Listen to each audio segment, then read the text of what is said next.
Amén. Podéis sentaros, podéis tomar asiento. ¿Guardaría hoy? 10 años tenéis hoy clase con Dávila, así que podéis salir, menores de 10 años. Vais a tener vuestro culto también con ella, así que... ¿verdad? ¿Vale?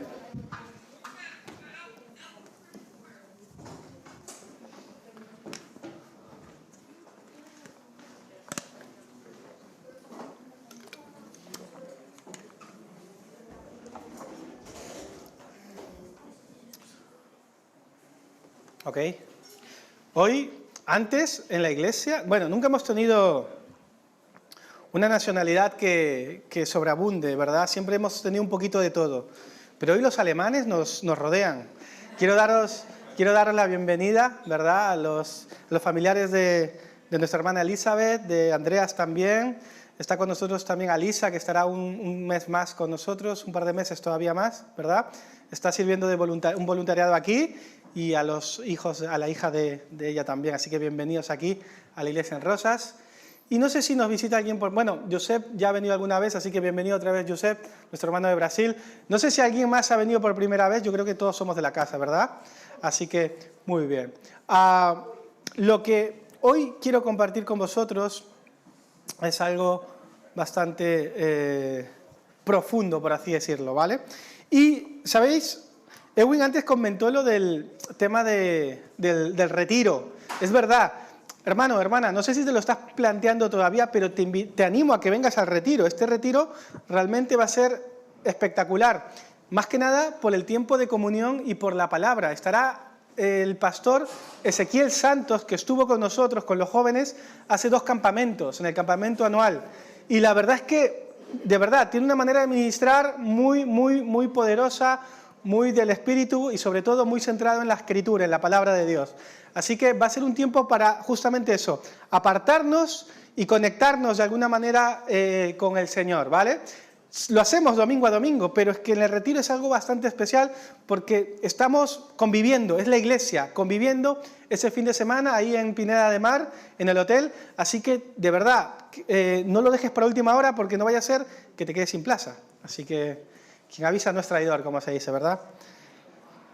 Ok, mirad, hace unos días, bueno, hace una semana para ser exacto, estuvimos conmemorando, ¿qué? Semana Santa, ¿verdad?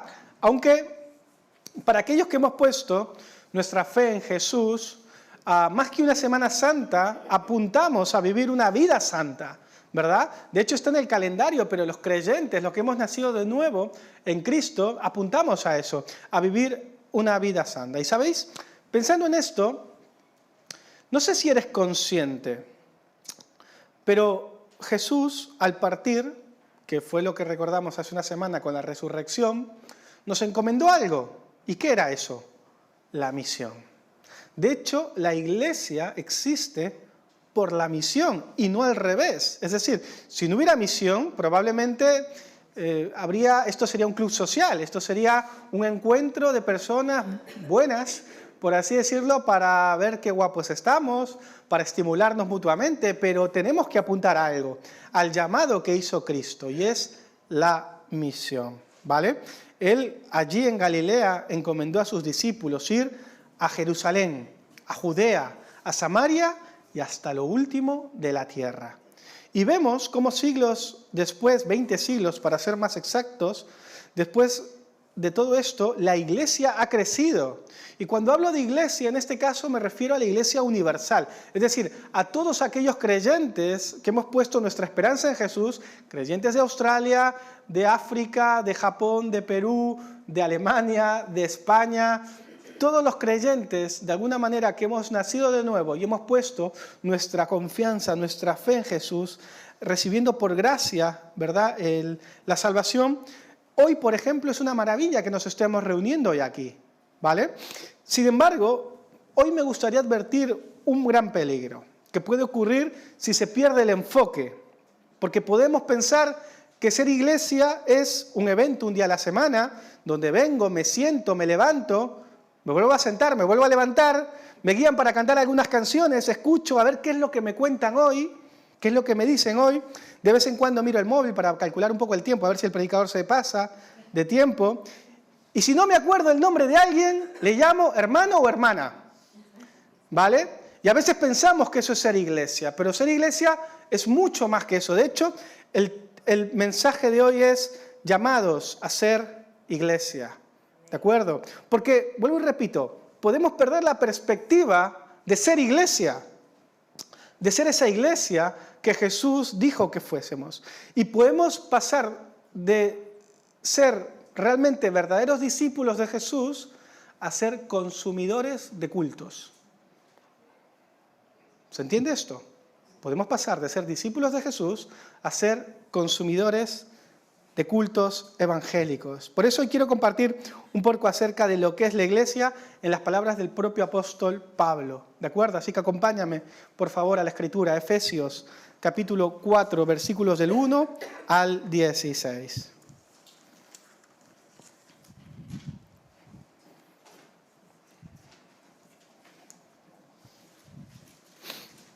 Me saldrá ahí en la pantalla y lo voy a leer en la Nueva Versión Internacional, ¿vale? Apunta la cita, si por ahí luego quieres meditar más en ello, ¿vale? Apúntala. Dice lo siguiente, el apóstol Pablo aquí dice: por eso yo, que estoy preso a causa del Señor, les ruego que vivan de una manera digna del llamamiento que han recibido, siempre humildes y amables, pacientes, tolerantes, unos con otros en amor. Esfuércense por mantener la unidad del Espíritu mediante el vínculo de la paz. Hay un solo cuerpo y un solo Espíritu, así como también fueron llamados a una sola esperanza, como un solo Señor, una sola fe, un solo bautismo, un solo Dios y Padre de todos, que está sobre todos y por medio de todos y en todos. Pero cada uno de nosotros se nos ha dado gracia en la medida en que Cristo ha repartido los dones. Por esto dice: cuando ascendió a lo alto y se llevó consigo a los cautivos y dio dones a los hombres. ¿Qué quiere decir eso que ascendió? Sino que también descendió a las partes más bajas, o sea, a la tierra. El que descendió es el mismo que ascendió por encima de todos los cielos para llenarlo todo. Él mismo constituyó a unos apóstoles, a otros profetas, a otros evangelistas, a otros pastores y maestros, a fin de capacitar al pueblo de Dios para la obra del servicio, para edificar el cuerpo de Cristo. De este modo todos llegaremos a la unidad de la fe del conocimiento del Hijo de Dios, a la humanidad perfecta que se conforme a la plena estatura de Cristo. Así ya no seremos zarandeados por olas y llevados de aquí para allá por viento de enseñanza o por la astucia de artificios de quienes emplean artimañas engañosas. Más bien, al vivir la verdad con amor, creceremos hasta ser todo como aquel que es la cabeza, es decir, Cristo. Por su acción, todo el cuerpo crece y se edifica en amor, sostenido y ajustado por todos los ligamentos según la actividad propia de cada miembro. Hasta ahí la Escritura. Y vamos a darle gracias a Dios por su palabra, porque lo que está mostrando el apóstol Pablo de alguna manera es justamente eso, es ser iglesia. Y te voy a poner un poquito en el contexto de dónde está escribiendo el apóstol Pablo a la iglesia, en este caso en Éfeso, y lo que hoy tiene para ti y para mí. ¿De acuerdo? Mira, en los primeros versículos hemos visto que Pablo dice: yo preso a causa de Cristo. Entonces, lo primero que observamos es que Pablo se encuentra preso, encarcelado en Roma, a causa de proclamar el Evangelio. Y yo siempre me pregunto, ¿cómo una persona, que por cierto, las cárceles de esa época no son como las cárceles de ahora, que te dan una camita, te dan tus 3 comidas o 4 comidas al día, puedes hacer algo de deporte, puedes sacarte hasta una carrera. En la cárcel, ¿sabías que podéis sacar una carrera y todo? ¿Verdad? Las cárceles de aquella época son terribles, son mazmorras pestilentes, ratas, en fin, varios bichos pasarían por ahí y lo único que tendría para dormir el apóstol como mucho sería el suelo, ¿verdad? Y preso en cadenas. Y siempre me he preguntado, de alguna u otra manera, cómo Pablo, ¿verdad?, puede llevar tanta sabiduría a una iglesia que está a varios kilómetros de distancia? ¿Cómo puede ser un hombre capaz de, en la circunstancia que se encuentra, llevar bendición a otros? ¿Sabéis cuál es realmente, o mejor dicho, por qué Pablo apunta a esto? Porque Pablo conoce muy bien su identidad. Conoce que la última palabra de su vida no la tiene ni el dueño de la cárcel, ni el emperador que está en Roma, que es lo más alto, se podría decir, como humanidad, sino que le ha puesto su esperanza. De hecho, más adelante él va a decir, yo sé en quién he creído, yo sé en quién he puesto mi fe.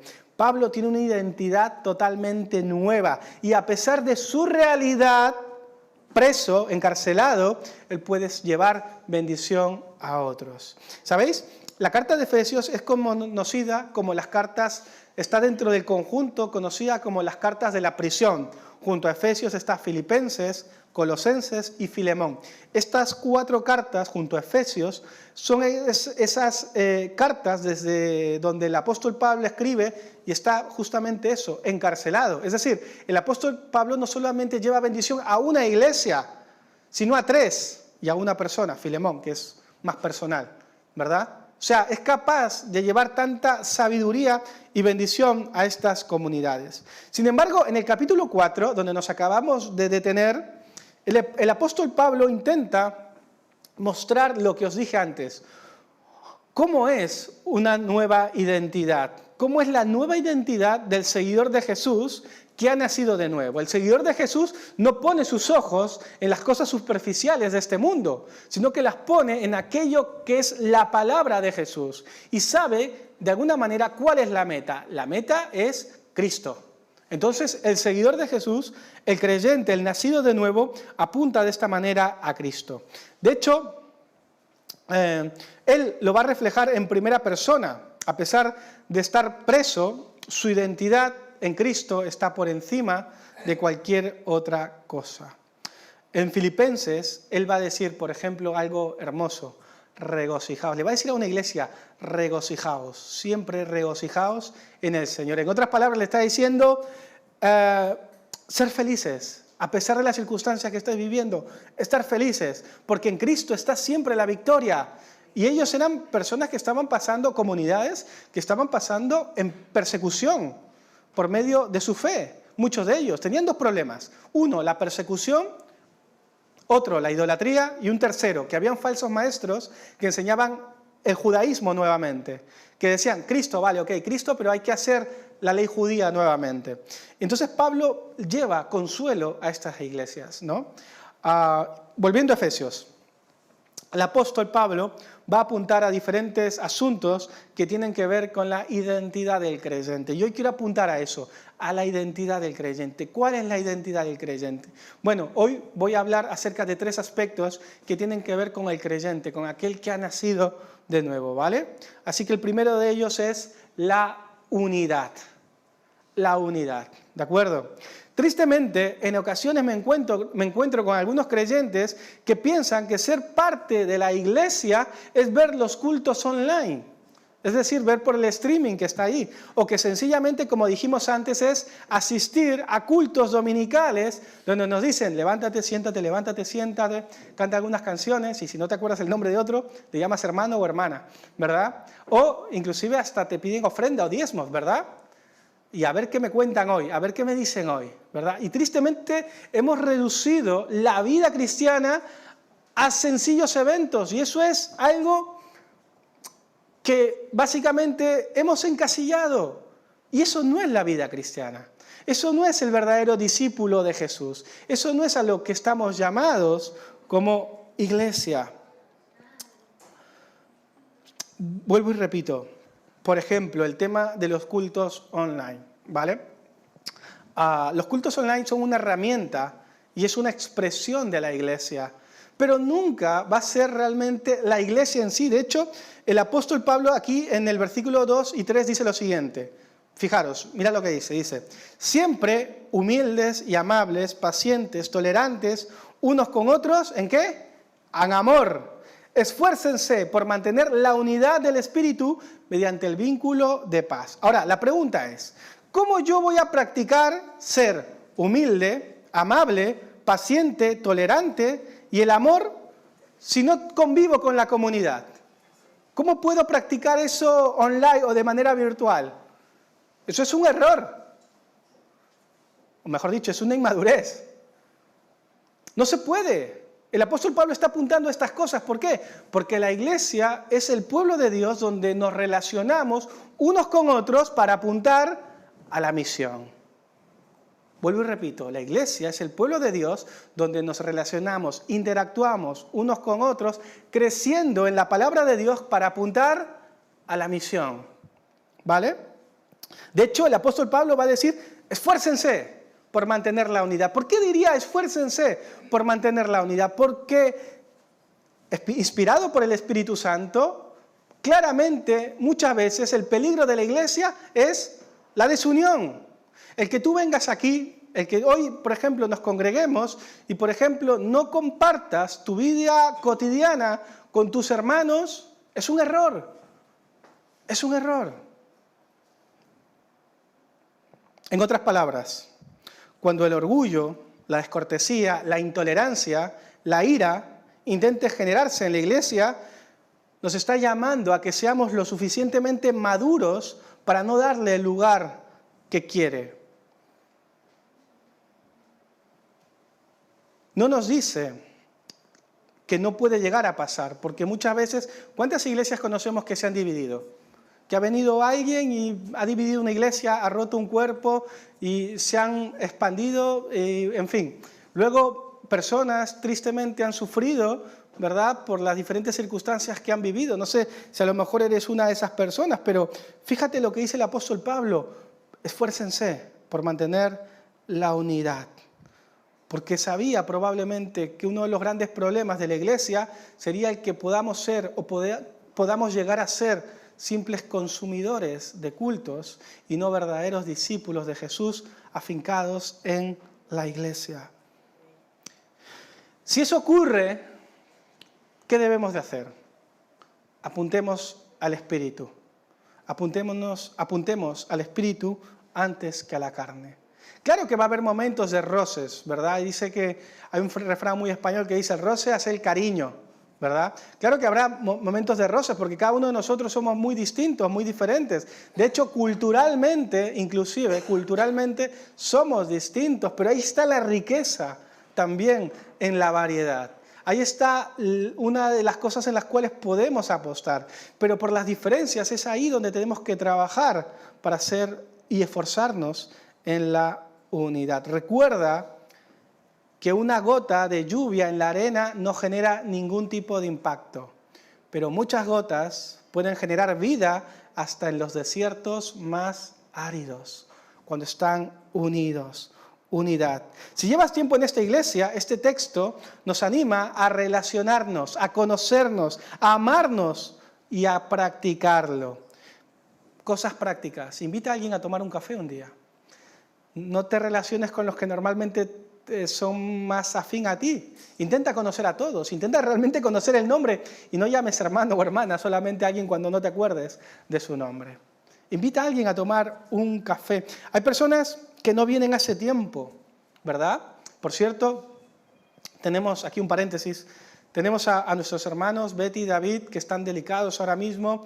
Ahí ha tenido un problema esta semana que ha pasado y, ostras, pues deberíamos llamarla, ¿verdad? Deberíamos preguntarle, oye Betty, ¿necesitas algo? Y aparte porque son nuestros mayores, tendríamos que cuidarles, ¿verdad? O sea, que tenemos allí, o sea, hay personas que, por ejemplo, no vienen hace tiempo a la iglesia, enviar un WhatsApp, decirle, hermano, te echo de menos, ¿cómo estás? ¿Todo bien? Te invito a un café, vamos a charlar, vamos a orar juntos, ¿no?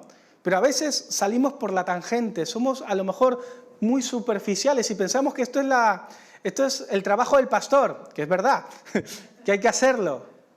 Pero es que aquí Pablo le está hablando, ¿sabes a quién? No le está hablando a un pastor, ¿sabes a quién le está hablando? A una iglesia. A una iglesia.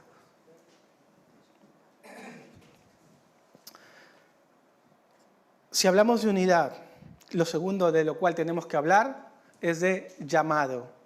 Efesios 4:11 al 12 dice lo siguiente. Esto es un texto que muchos de vosotros conocéis y dice lo siguiente.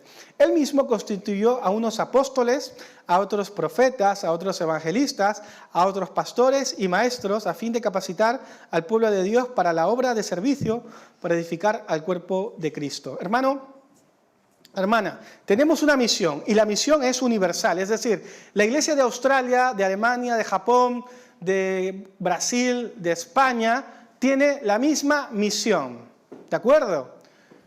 Pero la visión es contextual, es decir, la visión de una iglesia en Australia no puede ser la misma visión de una iglesia en Hawái, o la visión de una iglesia en Alemania no puede ser la misma visión de una iglesia en China o Japón. ¿Por qué? Porque la visión es contextual, mientras que la misión es universal. ¿Me estáis siguiendo? ¿Sí? Vale. Pero el llamado es personal. ¿Qué quiero decir con que el llamado es personal? Mirad, aquí Pablo hace una lista de ministerios. A unos constituyó apóstoles, profetas, evangelistas, pastores y maestros. ¿Para qué? Juntos edifiquemos la iglesia. ¿Vale? Apóstoles. Vamos a ir con el primero, apóstoles. Hoy, por ejemplo, han surgido muchos superapóstoles. De hecho, la palabra apóstol hoy, contemporáneamente, es más un título o un cargo o algo superespiritual que lo que realmente la define en el idioma original del griego que se está hablando aquí. La palabra apóstol viene del griego apostolos, que quiere decir enviado. ¿Qué quiere decir esto entonces con respecto al apóstol? Más que un título, bíblicamente se está refiriendo a una persona enviada desde la iglesia a otro contexto para proclamar el mensaje del evangelio. Por ejemplo, Pablo es un apóstol.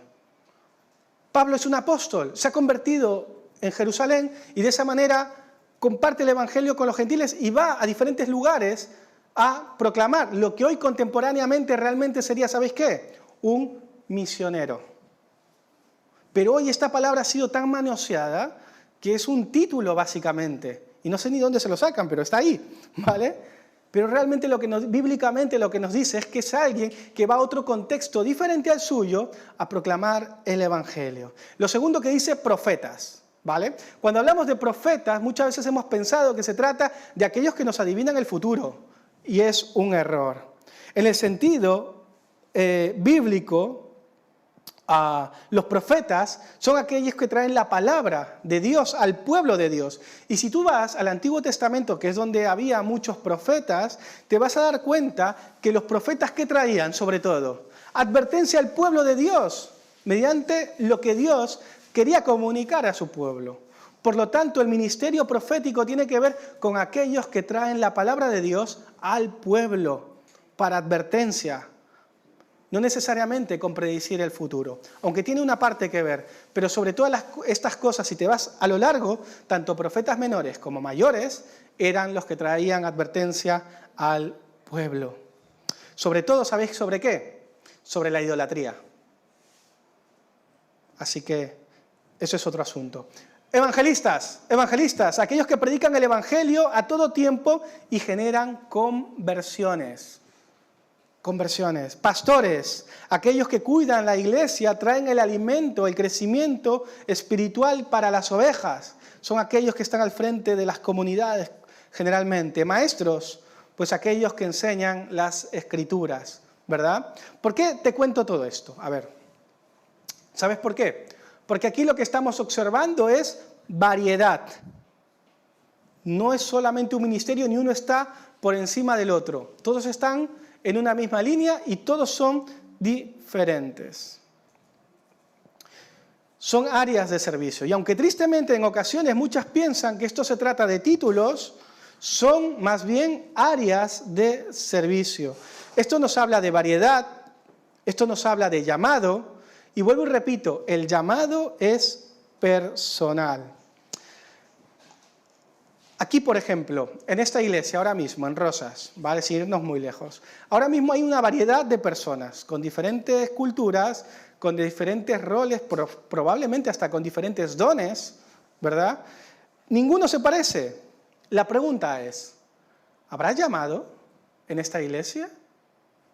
¿Habrá realmente llamado? Y el llamado tiene que ver, ¿sabéis con qué? Con la necesidad de la iglesia. Porque el apóstol Pablo lo que está diciendo es que todo esto ha atribuido Dios para la edificación, para el crecimiento, para el desarrollo que apunta a la misión de la iglesia. Y cuando respondemos a estos llamados, ¿sabéis lo que ocurre? Todos nos beneficiamos. Todos nos beneficiamos, todos podemos sacar provecho. Y no en una parte egoísta, sino en una parte realmente congregacional, positiva, buena. El cuerpo, que es la iglesia, se edifica, y cuando se edifica, ¿sabéis lo que ocurre? Hay crecimiento. Hay crecimiento. Y no me refiero a crecimiento en cuanto a personas, aunque seguramente también lo hay, pero crecimiento espiritual sobre todas las cosas. Tú creces, ya no eres aquel que vino hace un año o 2 años, porque hay crecimiento en tu vida. Y tristemente, vuelvo y repito, me encuentro con creyentes que llevan 20, 30 años en una iglesia y piensan que la vida cristiana es asistir a los cultos. Y eso es un error. Si esa es tu cosmología de la iglesia, créeme que has perdido la perspectiva, o a lo mejor no conoces realmente lo que es ser iglesia.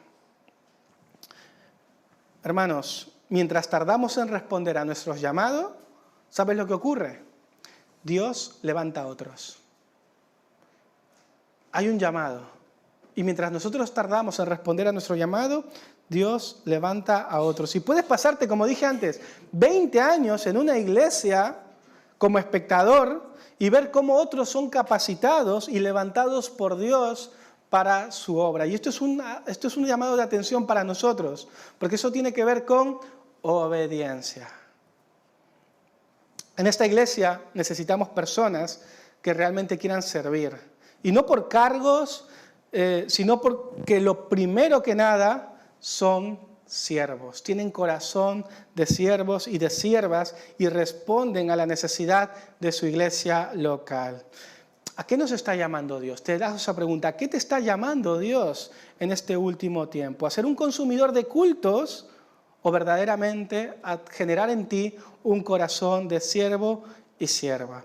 Y sabéis, no digo que tengas que estar aquí las 24 horas del día con la Biblia en mano y todo este tipo de cosas, porque eso sería religión, sino porque esto tiene que ver con cómo tú concibes la necesidad que hay. Pero si ves esto como una carga, ya te digo, ni siquiera te metas, ni siquiera metas la cabeza. Si piensas que servir a Dios es una carga en tu vida, no metas ni siquiera un dedo de tu cuerpo en ello. Pero si realmente lo entiendes como algo vital para tu propio crecimiento, créeme que eso traerá verdadero gozo y verdadera alegría a las diferentes áreas de tu vida. Yo en mi vida me he dado cuenta que mientras más sirvo a Dios en diferentes áreas, ¿verdad? La verdad es que más he sido capacitado, más he sido bendecido en la obra del Señor. Pero me he dado cuenta también cuando he estado en momentos de mi vida en stand-by, en rebeldía, por así decirlo, han sido los momentos donde más he estado en peligro en cuanto al pecado. Si no, preguntémosles al apóstol Pablo, a los discípulos de Jesús. Fueron personas que invirtieron su vida en la obra de Dios. Y preguntémosle seguramente si no estarían gozosos de hacerlo otra vez. Y más que nada por el final que tuvieron cada uno de ellos, ¿verdad? Te he hablado de unidad, te he hablado de llamado. ¿A qué te está llamando Dios? Pero te voy a hablar de una tercera parte y aquí voy a ir terminando. Impacto.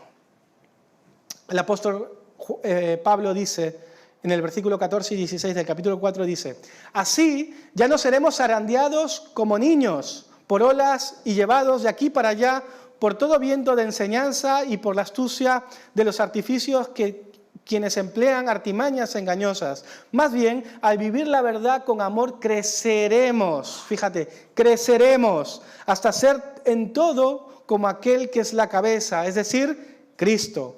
Por su acción, todo el cuerpo crece y se edifica en amor, sostenido y ajustado por todos los ligamentos según la actividad propia de cada miembro. ¿Sabéis lo primero que dice cuando tú respondes a esto? Es que no serás un niño zarandeado. Es decir, en otras palabras, no serás una persona inmadura, que viene cualquier persona y te cuenta una cosa sobre enseñanzas y te vas de aquí para allá. Conozco personas que van de iglesia en iglesia, por cierto, lo sabéis, porque van hacia el mejor postor. A ver qué me dice este. Bueno, si este me predica cosas positivas para mi vida, pues me voy aquí.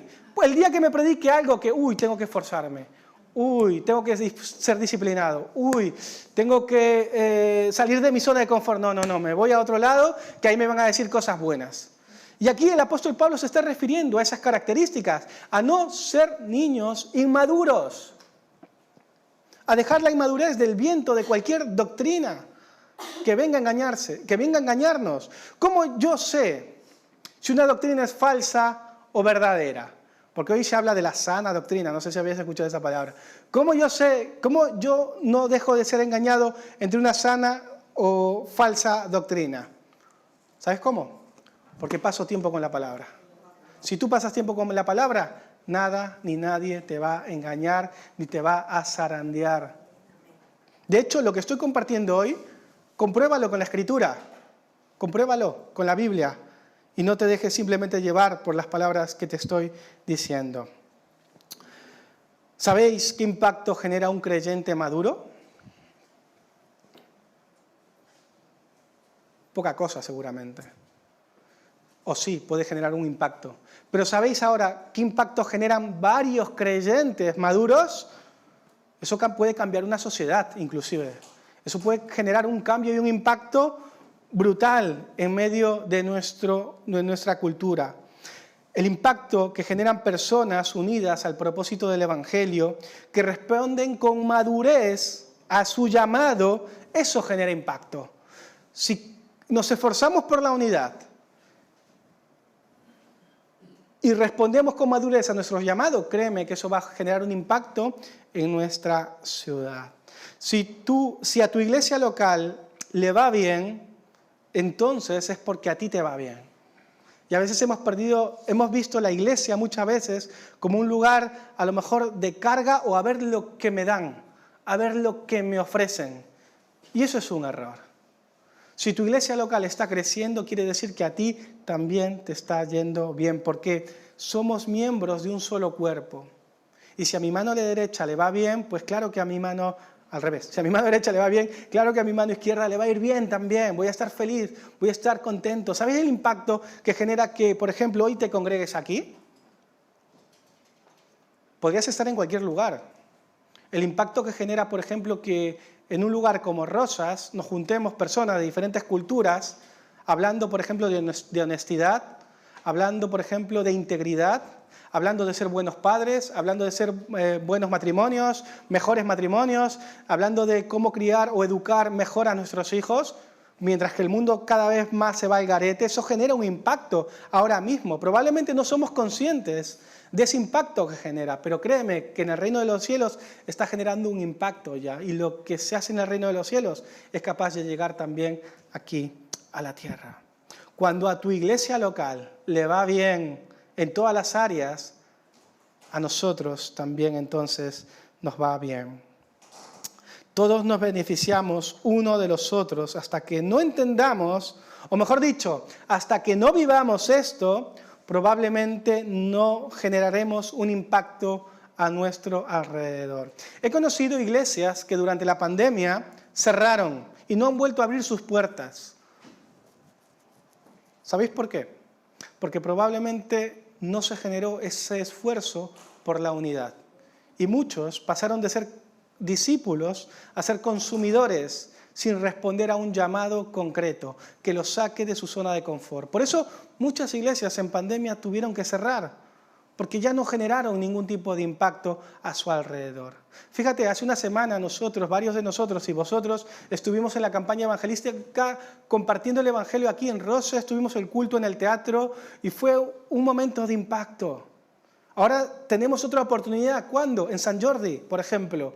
Estar ahí en la Plaza Cataluña mostrando que la Biblia es el libro por excelencia. Créeme que eso va a generar un impacto en alguien. Y estamos haciendo presencia. Vuelvo y repito, si a tu iglesia le va bien, entonces es porque a ti también te está yendo bien. Todos nos beneficiamos. Ahora sí termino. Unidad. La unidad no tiene que ver con reunirnos solo cada domingo, sino con preocuparnos los unos por los otros. Es verdad, hay momentos en los cuales por trabajo, por diferentes circunstancias, no nos podemos congregar. Y es verdad, a menos que te estés ahora mismo en cama y no puedas desplazarte, no puedes claramente congregarte. No estamos llamados a cumplir aquí una norma por cumplirla. Estamos hablando aquí de generar esa unidad bíblica que nos está llamando las Escrituras. Hoy un caso, ahora mismo lo tenemos. Betty y David no se pueden desplazar por su salud, por ejemplo, nuestros hermanos. No pueden hacerlo. Y créeme, fui a verles esta semana y estaban con un dolor porque decía, no nos gusta faltar a la iglesia. Y Betty con, ¿cuántos tiene? 89, ¿no? Sí, de los 6, no, 89. 89 y David tiene 92. 91, eso. 91. Y Betty estaba triste, ¿sabéis por qué? Porque porque era la directora del coro que ella monta normalmente en Semana Santa y estaba triste porque no pudo llevarlo a cabo. Estaba muy triste por eso. Y eso realmente a mí me inundaba de ánimo, no sé, me inspiraba realmente a personas tan mayores en la condición que están, ¿verdad?, a cómo aman la iglesia local, porque han entendido probablemente el impacto que puede generar todo esto. La unidad no tiene que ver con reunirnos cada domingo, sino con preocuparnos los unos por los otros. ¿De acuerdo? Hay hermanos que no están viniendo, mándales un WhatsApp. Si no lo conoces, hoy si no conoces a la mayoría de los que están aquí, preséntate. De verdad, dile, oye hermano, ¿cómo te llamas? Si llevas tiempo sin saber su nombre. Invítale un café, queda con él o con ella, no pasa nada. Realmente, oremos juntos, crezcamos en esa unidad que nos está llamando en la Escritura. Vuelvo y repito, hay hermanos que a lo mejor no sabes ni su nombre. Pues toma contacto, preséntate, queda para tomar un café. Llamado. A lo mejor piensas que se trata de tiempo de carga, pero realmente se trata de obediencia y compromiso. En la obra de Dios, Él sigue levantando y llamando hombres y mujeres a salir de la zona de confort. Impacto. Cuando respondemos a la unidad y el llamado, generamos impacto. Generamos impacto. Yo no sé, pero estamos en un 10º aniversario, ¿verdad? Ya hemos celebrado nuestro primer evento, nos faltan 3 más, si no me equivoco, durante el año. Y es una oportunidad, primero que nada, para darle gracias a Dios, porque nos ha mantenido durante 10 años, ¿vale? Hasta aquí nos ha ayudado Dios, ese versículo que siempre se usa. Pero es verdad, hasta aquí nos ha ayudado Dios, ¿verdad? Y esta iglesia tiene que generar un impacto porque tenemos que darnos cuenta que hasta el día que llegue Jesús, tenemos que seguir apuntando a la misión.